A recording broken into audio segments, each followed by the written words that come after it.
Swayam Prabha. Digital India. Educated India.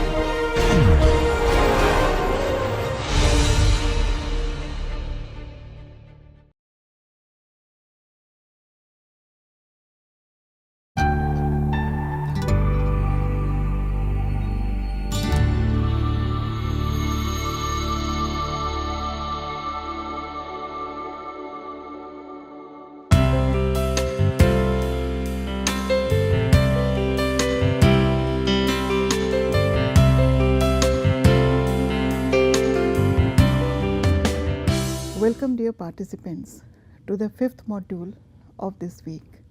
In this module we would be discussing popular culture, subculture and counterculture. The term popular culture was coined in 1984 by Johann Gottfried Herder. The use of the term popular culture was done to refer to that which is not the culture of the learned people. However, we find that the use of this term also came into a lot of criticism. Tony Bennett says that it is impossible to categorize pop culture, and in his opinion this concept of popular culture is a melting pot of confusions and contradictions in meaning. Theories about popular culture are historically restricted because they talk of a culture which emerged only in the post-industrialization era, the era of urbanization. Holt Parker has highlighted this idea when he says that the use of this term exhibits a presentist bias because it is not applied to pre-industrial and pre-capitalist societies, so there are conceptual difficulties in understanding the universal nature of this concept. He proposes two ways of addressing these issues. The first is that there should be a shift from the Marxist to the Weberian approach, from the economic, class and production related model to a societal status consumption based model which had been suggested by Weber. The second way which he suggests is utilizing Bourdieu's concept of cultural capital and Dantos and Dickey's concept of institutional theory of art should be done to define popular culture as unauthorized culture. Strinati has said that what we call popular culture, for example the films, the records, the TV programs, the clothes we wear, etc., did not recognize in any recognizable contemporary form until the post-Second World War period, when new consumer products were designed and manufactured for new and emerging consumer markets.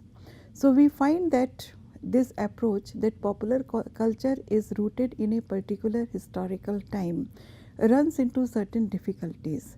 It does not take into account the existence of popular or common culture in other times of our history. For example, the existence of common culture during the ancient Greek and Roman empires, and at the same time it does not want to take into understanding the significance and role of medieval carnivals, folk cultures and, for example, travelling troupes, which were very popular. We find that John Story has presented a discussion of 6 definitions of the term popular in this particular context. In his book on cultural theory and popular culture, an introduction, which was published in 2006, Story has listed these definitions. The first is a quantitative definition which suggests that popular culture is simply culture which is widely favored or liked by many people simultaneously. And in this sense, this notion is purely descriptive.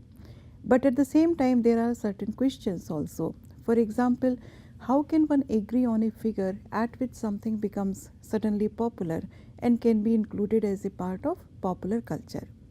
He also looks at the issues related with inclusion and exclusion, which cannot be defined very easily. The second definition is qualitative in his views, the culture which is left over after we have decided what is high culture. In this sense, the use of this term is derogatory. It is a devaluation of the aesthetics of the popular also. And at the same time, if we are unable to define the term popular culture, how can we define, for example, the high culture. Is quality transhistorical? Does it remain the same across time and culture? And at the same time, he says that there is a fundamental categorical error here because high and popular cultures are never mutually exclusive. In his third definition, we find that he wants to tap the fundamental aesthetic difference which spills into a substitute for mass culture. Horkheimer and Adorno have talked about mass culture as being commercialized, homogenized, and commoditized. Popular culture also does not merely refer to mass culture in capitalist societies, and at the same time, we cannot ignore the fact that even in pre industrial societies, we had different cultural products which were consumed by the masses. The fourth definition suggests that it is the culture which originates from the people themselves. It originates from the suspicion of mass culture as propaganda, and the question of who gets included in the category of the people remains there to be settled. And at the same time, if we are talking about the people, how do we define them and which individuals and groups can be included in our definition of the people? So we find that this is also an issue of dividing the culture into being good or bad at the same time. Popular, if the intellectuals term culture as popular, then it is normally considered to be a positive aspect of mass consumption. On the other hand, if intellectuals use the term mass culture, it is often seen as a negative opinion towards the similar cultural artifact. So, according to him, the culture is popular if it resists the dominant structure, and at the same time, he thinks that this definition of culture being produced by the people smacks of a romantic nostalgia.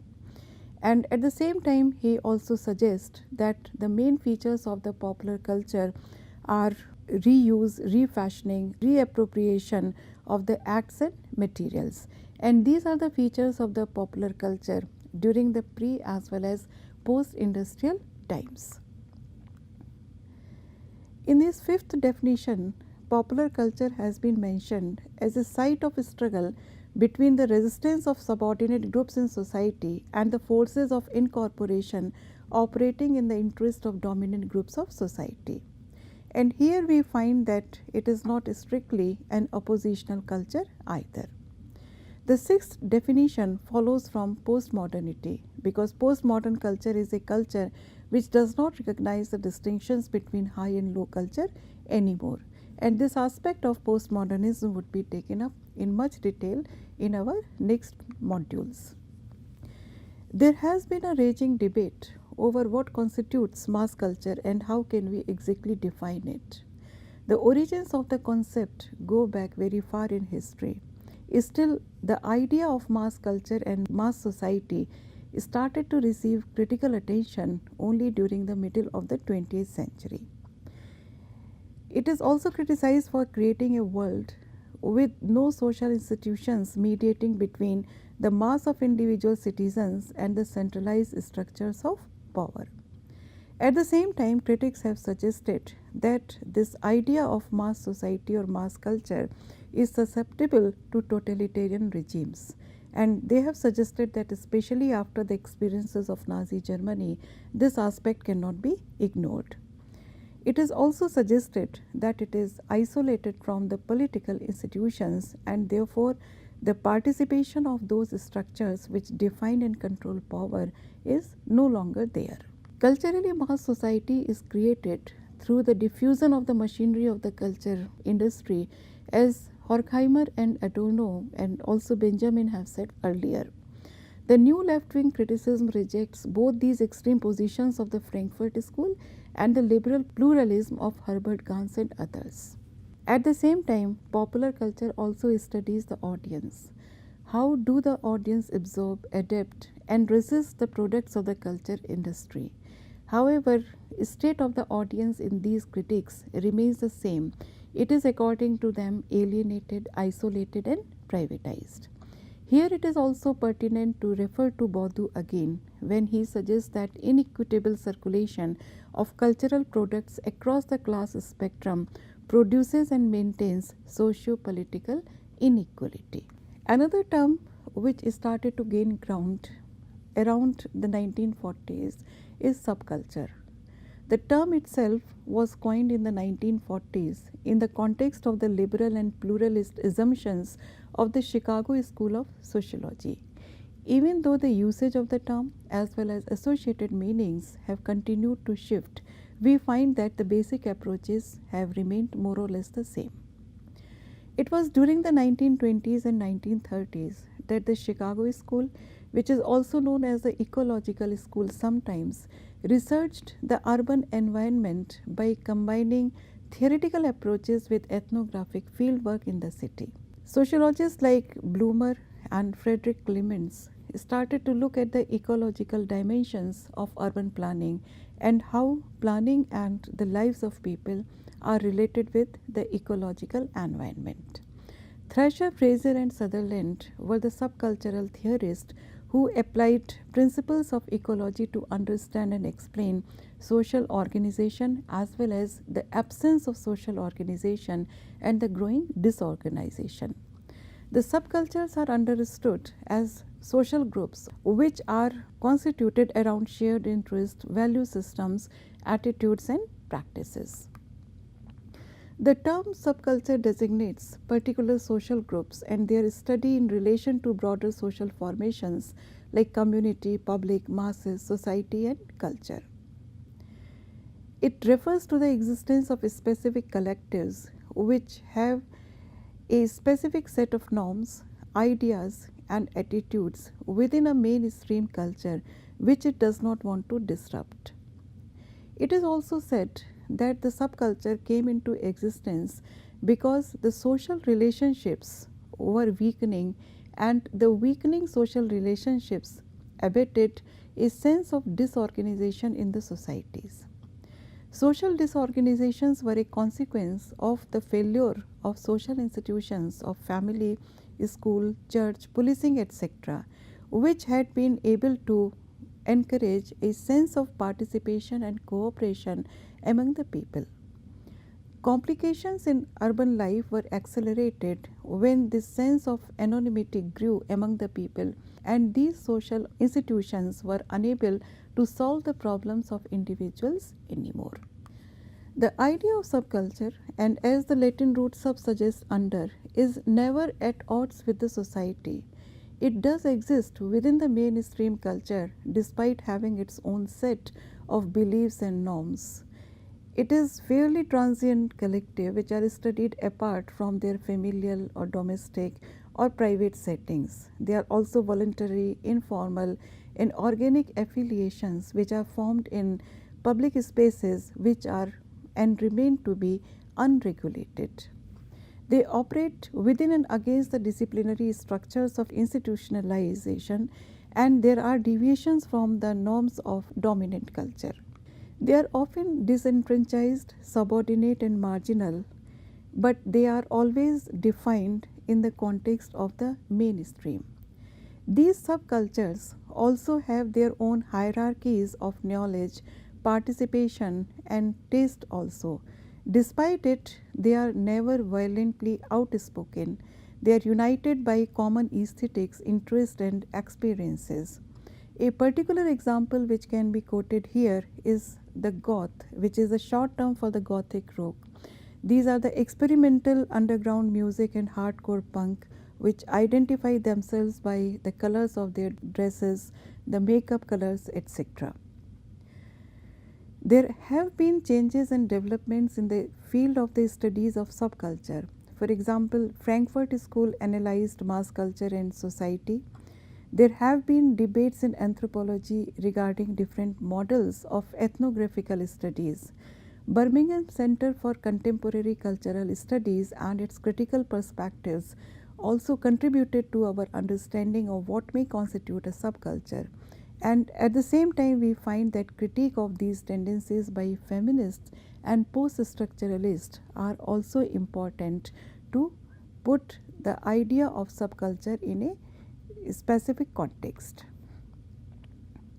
A subcultural study involves participant observation, for example, surveys and in-depth interviews, the analysis of collective behavior, At the same time, an analysis of subcultural media, the underground magazines, the movies, the literatures, poems and music which is popular among these groups.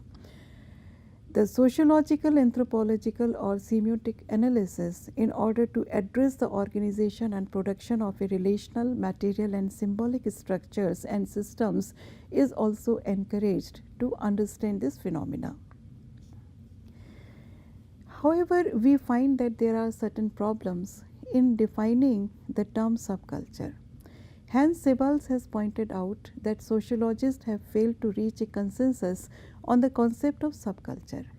He has proposed a list of generic features and dimensions that should constitute a collectivity as a subculture.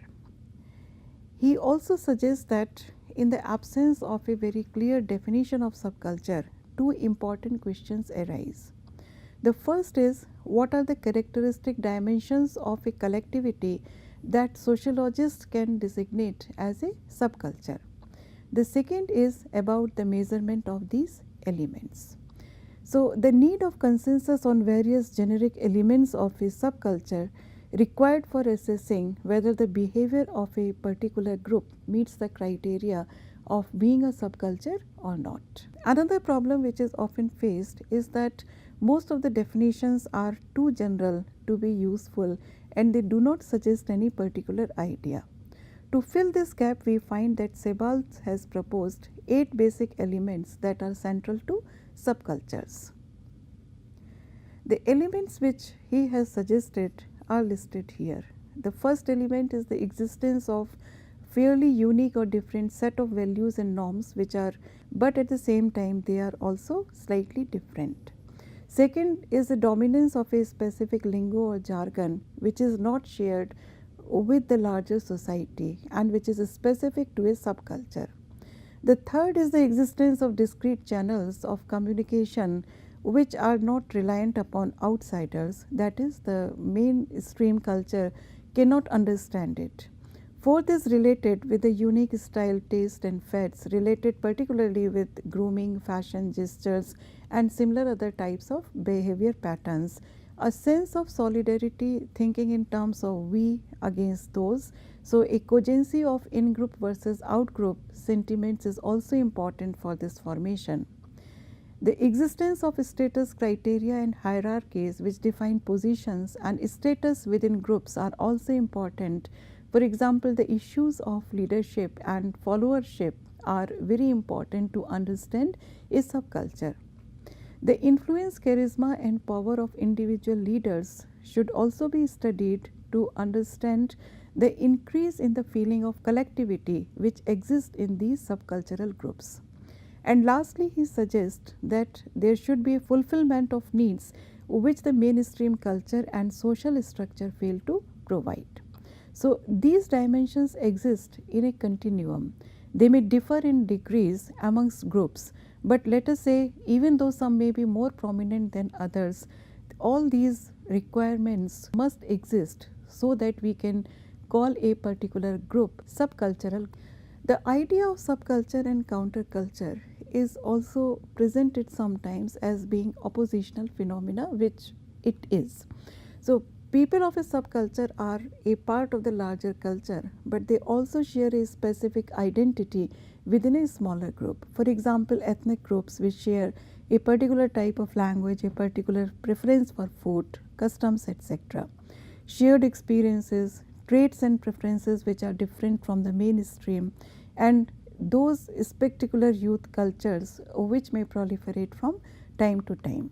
Subcultures also have members which band together, but despite it, they identify with the broader culture and also participate simultaneously in the broader culture. So, subcultures still have certain values which are common with the dominant and the parent culture. The transmission of subcultural values involves a learning process, and here we find that Wolfgang has raised a very pertinent question. He thinks that people who have been born into a subculture and therefore they have internalized the codes of that subcultural group are able to treat them with more aggression and growing violence. Subcultures are also not homogeneous. Counterculture, on the other hand, is a type of subculture which is formed by rejecting some of the broader culture's established norms, values, and attitudes. The Latin subroot counter means against here, and counterculture actively defies mainstream or dominant cultural norms. Unlike the subculture, it is in opposition to the mainstream culture, and often it develops and promulgates its own set of worldviews, ideologies, and rules which are never in consonance with the dominant ideologies of the main culture. They also create communities which operate at the margins or outside of the bounds of mainstream society. For example, the hippie communes. Countercultures might also actively defy larger societies by developing their own set of rules and norms to live by, and sometimes even creating communities which may operate outside of greater societies and do not maintain any direct link with them. Cults which are derived from culture are also considered as counterculture groups. They are informal, transient movements are there. There is a deviation from orthodoxy or established norms, and they often involve following a particular leader. Countercultures are large movements that cause social change.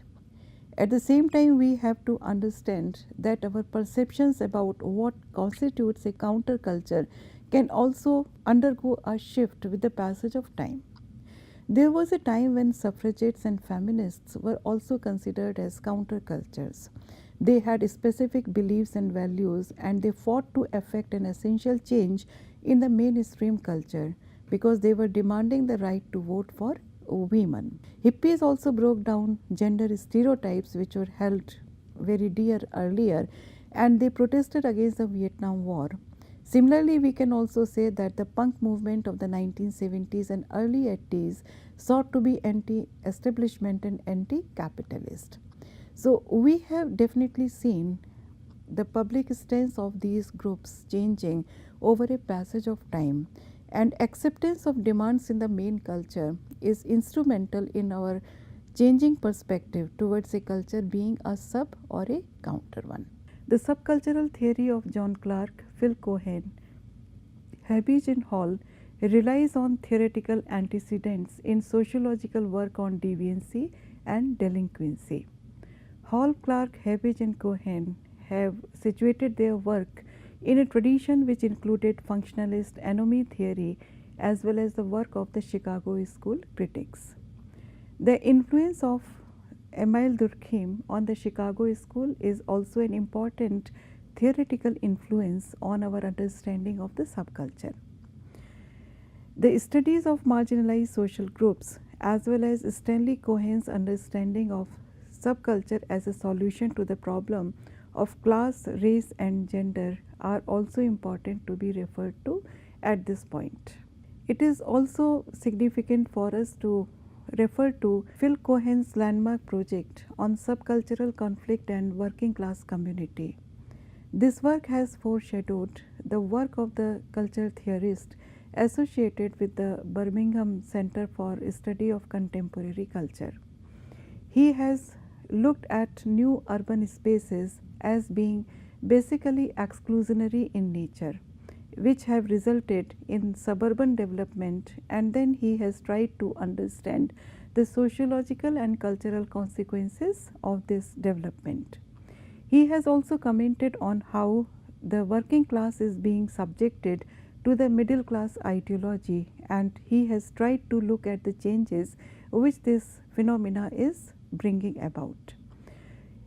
He says that subculture emerges in response to the fractures and contradictions in the parent culture and posits itself as a magical resolution. Clark and Hall view youth subcultures through the prism of class, and they say that it is doubly articulated to a parent culture, the working class, and the dominant culture. The differences between subcultures and other resistant or alternative cultures are also important for us to view.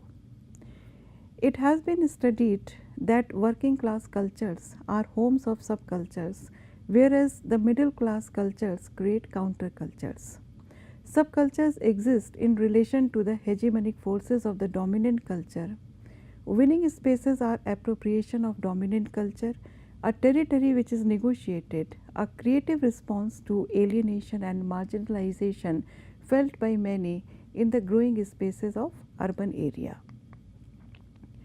At the same time, we find that the discourses of style, which include a study of the dress patterns, preferences for music, and practiced and focused rituals, these discourses of style attempt to study the relations between the subculture, the mass culture, and the parent culture. Members of the subculture often invest their own meanings and values on dominant culture through a semiotic reconfiguration of objects, icons, and symbols. For Dick Habich, in Subculture, the meaning of style, class is only one dimension of subcultural formation. The subcultural style, which is a deliberately arranged sartorial and semiotic warfare, is crucial to making the noise essential to the success of a given subculture. If we look at the critical perspectives toward subcultural theory, we have to take into consideration that the CCCS had opened up a new space for studying the marginal cultural formations and their practices. It also, in a way, sensitized us to the problem of over-theorization and under-theorization.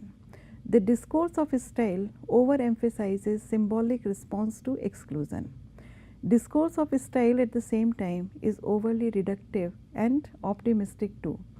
Either it is a symbolic form of resistance or a magical solution, so it goes to the extremes. Discourse of winning spaces is formulated as rhetorical ploy. Style, therefore, as Geoff Stahl has alerted us, it should be understood neither as a decoding tool that is solely oppositional, nor as something which is internal to the group itself. These two extremes should be avoided, as the truth perhaps lies somewhere in the middle of these two extremes. The stress on a linear mode of class as the primary factor in the emergence of subculture excludes various other determinants which are perhaps much more important. For example, determinants like age, sex, race, gender, and ethnicity. So, the discourse of winning space often overlooks the complexities which lie in our identity formation. Having said that, I would say that the understanding of subcultures and countercultures is an integral part of understanding our cultural diversity. Their considerations and understandings also altered as new critical stances emanate, and we have to look at them rooted in a particular discourse, and still their interconnections with present day cultural studies are to be taken seriously. Thank you.